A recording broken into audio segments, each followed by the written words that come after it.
get me!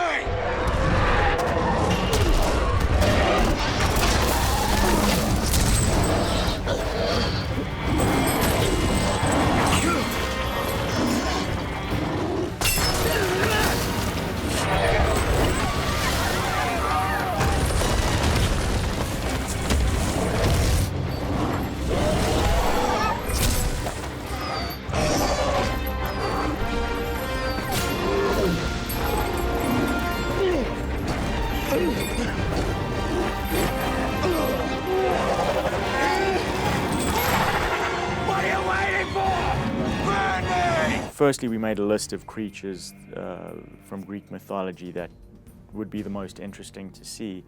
And yeah, I'm definitely influenced by what I see around me.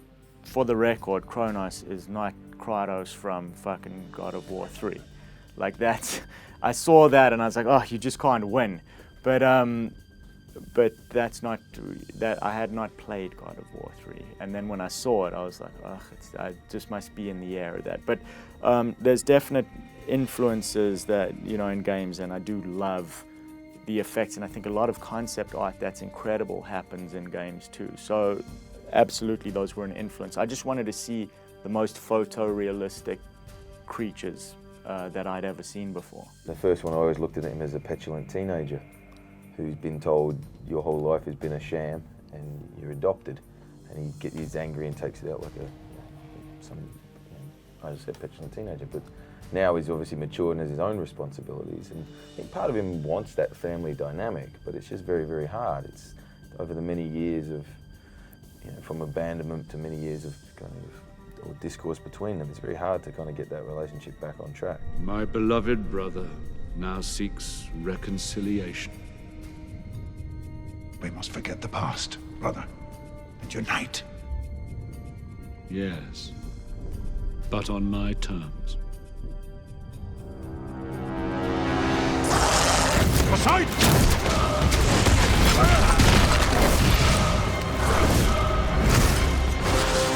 Trouble me!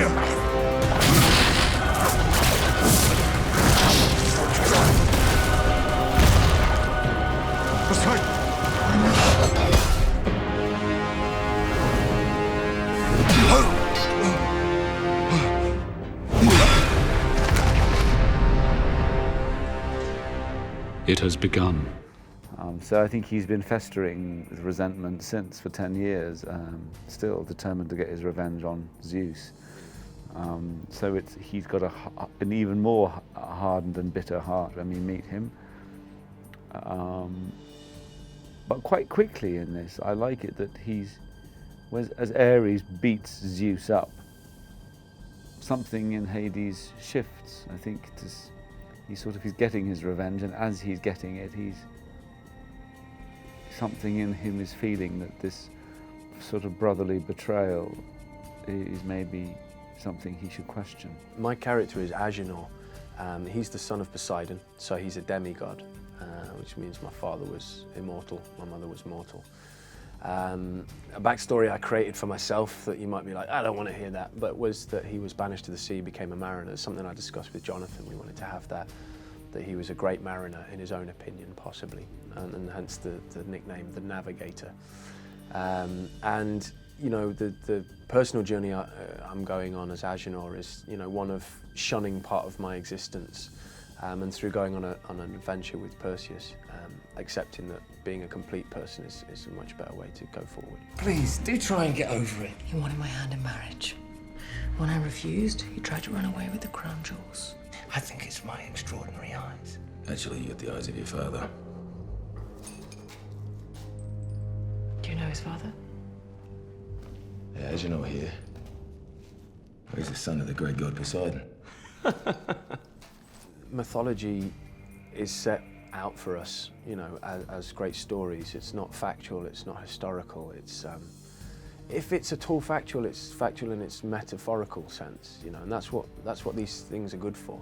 They're good for you to catch the message behind, and you know, that's why I love reading them myself, and I think that's what was so nice about doing this and creating the characters, was to create a new kind of mythology. You know, we're basing it from these Grecian names and characters, and bits and pieces, but you know, we're trying to tell a story, and it's the ultimate storytelling, you know, whether it be Grecian mythology or ancient Chinese or whatever it is, they're all basically just great stories for how to sort of steer your life if possible.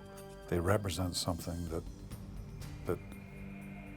fills a need in all of us, all humanity, you know, as the need for gods that explain something about why we're on this earth in the first place, you know.